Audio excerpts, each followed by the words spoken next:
তোমার মাসিক হাত খরচ কত? হাত খরচ ডিপেন্ডস, যে মাসে দেখা যায় যে বাইরে যাওয়ার প্ল্যানিং থাকে সে মাসে তো অনেক খরচ হয়, আবার দেখা যায় যে বাসার জিনিসপত্র অনেক কিছু চেঞ্জ করি। আমার একই রকম জিনিস দেখতে আমার নিজেই একই কিনো লাগে। সব? আমি নিজেই কিনি। সো যখন দেখি যে না একটা জিনিসের সাথে বোর হয়ে গেছি তখন। সর্বোচ্চ মাসিক খরচ কত, সর্বনিম্ন মাসিক খরচ কত? আমার গত মাসে মনে হয় 7 লাখের মতো গেছে মাসিক খরচ? খরচ।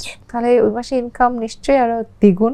এখন অনেস্টলি যদি বলি তাহলে হচ্ছে আগের থেকে অনেক আগে, মানে লাস্ট ইয়ারেও অনেক কাজ করতাম, বাট আস্তে আস্তে এখন একটু দেশের পরিস্থিতির কারণে কাজ অনেকটা কমে গিয়েছে। বাট থাকে না যে অনেক সময় যে না চাইলেও খরচ করতে হয়, তো সেই জায়গা থেকে 7 লাখ কি সর্বোচ্চ এখন পর্যন্ত?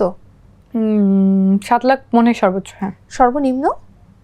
সর্বনিম্ন কত, যে মাসে দেখা যায় যে বাইরে যাওয়ার প্ল্যানিং নাই বা হচ্ছে ওইরকম প্ল্যানিং নাই যে কোনো কিছুতে খরচ